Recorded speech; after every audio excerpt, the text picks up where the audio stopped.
बिस्मिल्लाहिर्रहमानिर्रहीम। अस्सलाम वालेकुम नाज़रीन, आप यूट्यूब चैनल देख रहे हैं। मैं इमरान खान हूं। एक खबर ये आई कि इमरान खान साहब को एक मरतबा फिर पेशकश की गई है कि आप डील कर लें, खामोशी इख्तियार करें, पाकिस्तान से बाहर चले जाएं अपना इलाज करवाने के लिए, आपको तिब्बी बुनियादों के ऊपर पाकिस्तान से बाहर भिजवा देते हैं। ये सहाफ़ी हैं और सीनियर जर्नलिस्ट हैं फखरुर रहमान साहब, उन्होंने भी यह खबर दी है। कुछ और सोर्सेज भी यह दावा कर रहे हैं और लगातार इन चीजों का दावा हो रहा है कि इमरान खान साहब को एंगेज करने की कोशिश की गई और यह कहा गया कि जनाब आप बाहर चले जाएं पाकिस्तान से। फखरुर रहमान साहब ने भी यह खबर बताई और यह एस्टेब्लिशमेंट की ख्वाहिश है, नवाज शरीफ की भी ख्वाहिश है। देखिए, इमरान खान साहब को तोड़ने में तो यह मुकम्मल तौर पर नाकाम रहे हैं, ना उनकी मकबूलियत को यह डैमेज कर पाए। अब अगर कोई रेमेडी मिल सकती है या अगर नवाज शरीफ को या आसिम मुनीर को कोई फेस सेविंग मिल सकती है तो वो यही हो सकती है कि जैसे नवाज शरीफ पाकिस्तान से इलाज करवाने के बहाने पाकिस्तान से बाहर इंग्लैंड चले गए थे, वैसे ही इमरान खान साहब भी इलाज करवाने के बहाने पाकिस्तान से बाहर किसी और मुल्क में चले जाएं। इमरान खान साहब इस बात में नहीं मानते और मुबैना तौर पर उन्होंने एक मरतबा फिर यही कहा कि एब्सोल्युटली नॉट, कि भाई मैं नहीं मानता, मैंने कोई डील नहीं करनी और मुझे कोई डील आपसे नहीं चाहिए। तो ये बार बार डील जाती क्यों है इमरान खान के पास? कभी अमेरिका से बंदे बुला के इमरान खान के पास भेजते हैं, कभी कहीं और से बंदे बुला के इमरान खान के पास भेजते हैं, कभी उसको बराह रास्त डील देते हैं, कभी गिरफ्तारी से पहले उसको डील ऑफर करते हैं, कभी गिरफ्तारी के बाद उसको डील ऑफर करते हैं। और अब हाल ही में एक नई डील का भी इंकशाफ हो रहा है और ये 2-3 सोर्सेज ने यह दावा किया कि इमरान खान साहब को फिर डील दी गई और उन्होंने कहा जी मैं नहीं करता, उन्होंने इनकार कर दिया। वो कहते हैं मैंने नवाज शरीफ नहीं बनना। देखिए, नवाज शरीफ की जान कैसे छूटती है। नवाज शरीफ के ऊपर जो सबसे बड़ा इल्जाम लगा ना वो ये है कि नवाज शरीफ अपने प्लेटलेट्स गिरा के बीमारी का बहाना बनाकर पाकिस्तान से बाहर भाग गए और फिर जब वो पाकिस्तान वापस आए तो वो तब तक अपनी डील मुकम्मल कर चुके थे। तो वो 4 हफ्ते का कहकर गए थे और 4 साल गुजार कर नवाज शरीफ साहब पाकिस्तान वापस आए और 50 रुपए के स्टाम्प पेपर के ऊपर पाकिस्तान से वो बाहर गए थे। अब ये इतना बड़ा एलिगेशन है, इतनी बड़ी तौहीन और इतनी बड़ी बेइज्जती है किसी सियासी लीडर की कि जब तक के इमरान खान साहब इतना बड़ा कोई काम नहीं करेंगे तब तक नवाज शरीफ साहब की जान नहीं छूटती। तो अब उन्हें लगता है कि हम बार बार ऑफर करें तो शायद किसी जगह पे जाके इमरान खान साहब मान जाएं। अगर इस खबर को देखें तो फिर तो यही वो ख्वाहिश है उनकी कि कुछ ना कुछ करके इमरान खान साहब को इस पे मना लें। आज मुबैना तौर पे ये भी खबर रिपोर्ट हुई है, मुख्तलिफ लोगों ने रिपोर्ट किया और यह दावा किया जा रहा है कि शहबाज शरीफ की मुलाकात होगी महमूद खान अचकजई से। तो वजीर आजम शहबाज शरीफ है और एक तरफ महमूद खान अचकजई है, इनके बीच में मुलाकात हो सकती है और इमरान खान के हवाले से तो जरूर गुफ्तगू होगी। देखिए, शहबाज शरीफ इस वक्त क्यों अंगेज कर रहे हैं? जब भी कभी कोई पाकिस्तान तहरीक इंसाफ या अपोजिशन एहतजाज की सियासत कर रही होती है तो फौरी तौर पे हुकूमत एंगेजमेंट शुरू कर देती है। उससे 2 चीजें होती हैं। एक ये होता है कि एहतजाज का मोमेंटम टूटता है, यानी लोगों को यह लगता है कि जनाब ये तो मुज़ाकरात चल रहे हैं, कोई ना कोई हल वैसे ही निकल आएगा तो हमें निकलकर जोर लगाने की क्या जरूरत है। एक वो ये परसेप्शन बनाते हैं, तो इससे एहतजाज का मोमेंटम तोड़ने में थोड़ी सी मदद मिलती है। दूसरा, हुकूमत ये एक इखलाकी बर्तरी हासिल करने की कोशिश करती है और अपनी गवर्नमेंट को लिजिटिमेट बनाने की कोशिश करती है कि देखें जनाब हमारी यहां पे हुकूमत मौजूद है, हम जायज हुकूमत है, हम बातचीत भी कर रहे हैं अपोजिशन के साथ। हालांकि ये हुकूमत तो हुकूमत में होनी नहीं चाहिए थी, इनकी तो अपोजिशन भी नहीं बनती थी बेचारों की। 17 सीटों वाले तो कुछ 4थी नंबर की 3री नंबर की इनकी पॉलिटिकल पार्टी बननी थी अगर सही इलेक्शन रिजल्ट्स के मुताबिक ये असेंबलियां कायम होती तो। बहरहाल ये हर मरतबा ऐसा होता है, इस मरतबा भी ऐसा हो रहा है। तो एक तरफ मुज़ाकरात कहा जा रहा है जी मुज़ाकरात होंगे, बातचीत होगी और बातचीत होनी चाहिए, और दूसरी तरफ क्या हो रहा है? क्रैकडाउन। इस वक्त पंजाब में भी क्रैकडाउन जारी है और सिंध में भी क्रैकडाउन जारी है। बड़े पैमाने पर पाकिस्तान तहरीक इंसाफ के लोगों को गिरफ्तार किया जा रहा है और बड़ी खामोशी से क्रैकडाउन हो रहा है। खबरों के अंदर आपको पता है मीडिया बताता नहीं है कि पीटीआई के ऊपर क्रैकडाउन हो रहा है। सोशल मीडिया भी आजकल तवज्जो दीगर चीजों की तरफ है, काफी बटी हुई, तो इसलिए ज्यादा उठाया नहीं जा रहा मामला, लेकिन क्रैकडाउन हो रहा है और बड़ी तेजी से वो लोग जो इलाकों की बंदिश कर सकते हैं, वो लोग जो तहरीक को तेज कर सकते हैं, उन तमाम लोगों को एक एक करके उठाया जा रहा है। चाहे वो कारकुनान है, मुतहर्रिक कारकुनान, या वो लीडरान है, जैसे तैसे भी उन्हें गायब किया जा रहा है, उन्हें उठाया जा रहा है। 3 एमपीओ के तहत उनको हिरासत में लिया जा रहा है तो ये गिरफ्तारियां हो रही हैं, दूसरी तरफ क्रैकडाउन हो रहा है, घरों पे छापे पड़ रहे हैं पंजाब में खास तौर पे, और कई इतलात तो ऐसी आ रही है कि कुछ लोग वॉलंटियरली भी गिरफ्तार होना चाहते हैं।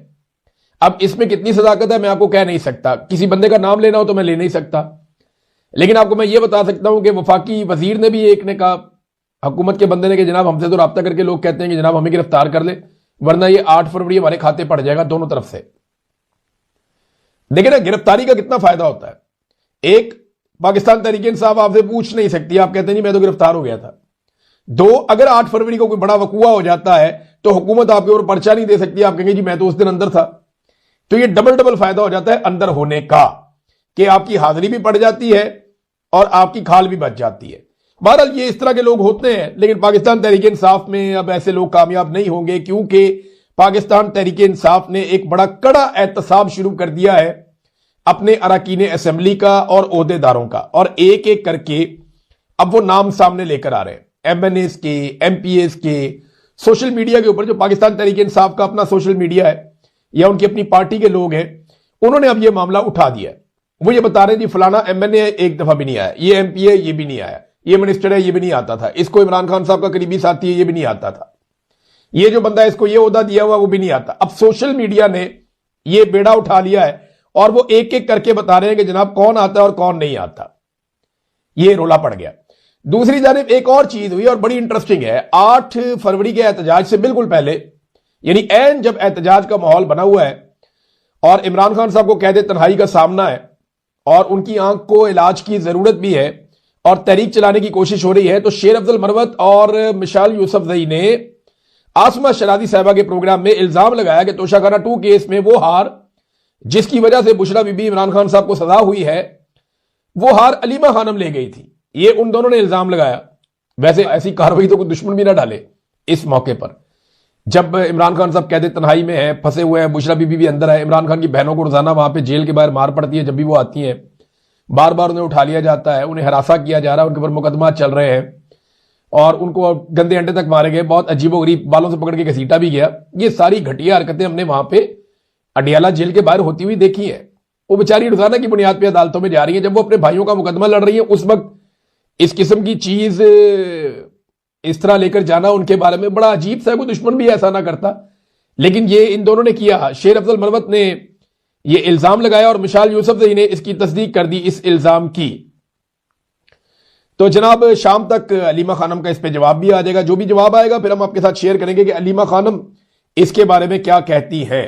बहरहाल ये बड़ी, अब मैं क्या कहूं, इमरान खान साहब ने फिर इसका मतलब है शेर अफजल मरवत साहब को बहुत पहले पहचान लिया था, वरना वो ना निकालते पार्टी में से। ऐसी सूरत हाल में लीडर्स पार्टी से लोगों को नहीं निकाला करते जब वो जेलों में हो, लेकिन इमरान खान साहब ने ऐसा किया था।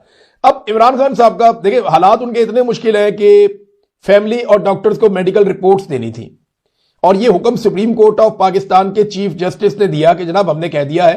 हैरानकुन तौर पे जितना तशद्दुद बढ़ता जा रहा है उतनी लोगों की तादाद बढ़ती जा रही है। यानी जहां 50-60 लोग आते थे वो सैकड़ों में हो गए, अब सैकड़ों से हजारों में हो गए। आज मैं देख रहा था मनाजिर, तो बहुत बड़ी तादाद में लोग, ऐसा लग रहा था कोई लॉन्ग मार्च ही चल रहा है।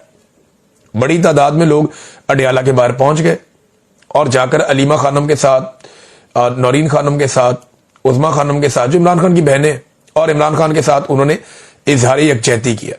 वो वहां पहुंच गए, जाके वो उन्होंने फिर धरना दे दिया। इमरान खान की बहनों ने कहा जी मुलाकात करवाएं वरना हम यहां से नहीं जाएंगे, और सुहेल अफरीदी के आने से उन्होंने कहा जी पंजाब में मोमेंटम बढ़ा है। अब ये जो सुहेल अफरीदी के आने के बाद एकदम से अडियाला के बाद हमने देखा कि पंजाब से आने वाले लोगों की तादाद में इजाफा हुआ, तो ये मेरे ख्याल में इसीलिए हुआ कि एक थोड़ा सा पाकिस्तान तहरीक इंसाफ को ऑक्सीजन मिली है। ऐसी चीजों से फर्क पड़ता है, ऐसा नहीं कि फर्क नहीं पड़ता। दूसरा, इमरान खान साहब की बहनों ने कहा कि मुज़ाकरात नहीं, इमरान खान ने स्ट्रीट मूवमेंट का कहा है, कोई मुज़ाकरात ऐसे नहीं जो इमरान खान ने कहा हो। तो मुज़ाकरात के लिए वो तो उन्होंने, इमरान खान साहब ने इजाजत दी हुई थी ना, हम कई दफा रिपोर्ट कर चुके हैं कि अल्लामा राजा नासिर अब्बास साहब और महमूद खान अचकज़ई ये बात कर सकते हैं। अदरवाइज पाकिस्तान तहरीक इंसाफ सिर्फ सड़कों पे एहतजाज की तैयारी करे और स्ट्रीट मूवमेंट की तैयारी करे, यही इमरान खान साहब ने कहा था। तो सुहेल अफरीदी के आने से मोमेंटम बना, ये इमरान खान साहब की बहनों ने कहा। पुलिस वालों से भी उन्होंने मुखातिब हुई, उन्होंने पुलिस वालों से भी बातचीत की। तो पुलिस वालों के बच्चों की भी ये लड़ाई है। देखें ना, ये तो एक्चुअली पूरे निजाम को आजाद करवाने की लड़ाई है। पाकिस्तान की इतनी बड़ी लाखों की तादाद में फौज है, वो यरगमाल बनी हुई है। पाकिस्तान के सारे ब्यूरोक्रेट हैं, वो यरगमाल बने हुए हैं। पाकिस्तान के सारे इदारे, पुलिस, सब यरगमाल बने हुए हैं। पाकिस्तान की एजेंसियां यरगमाल बनी हुई हैं। पाकिस्तान की हुकूमत और अदलिया यरगमाल बनी हुई है। तो ये चंद जर्नैलों के एस्टेब्लिशमेंट के शिकंजे से पाकिस्तान को छुड़वाने की लड़ाई जो लोग लड़ रहे हैं, उन्हें कौम को उनका शुक्रगुजार होना चाहिए और कौम को उनके साथ खड़े होना चाहिए। नादरीन, एक तरफ तो ये चल रहा है, दूसरी तरफ बैरिस्टर गौहर ने एक स्टेटमेंट दिया, वो बड़ा कमजोर स्टेटमेंट है, लेकिन वो इस हालत में क्यों पहुंच गए? उन्होंने कहा जी मेरे पास इमरान खान की ऐसी कोई हदायत नहीं आई कि मुज़ाकरात नहीं करने। उन्होंने सुहेल अफरीदी को स्ट्रीट मूवमेंट चलाने की हदायत दी है। इनका लाहौर का दौरा भी जाती था, इसमें पार्टी की मुशावरत नहीं थी। फिर उन्होंने कहा जी मैं इमरान खान से मुलाकात की भीख मांगता हूं। यह बात भी बैरिस्टर गौहर ने कही। बैरिस्टर गौहर को यह बात अभी तक उम्मीद है कि शायद इस निजाम के अंदर किसी किस्म की कोई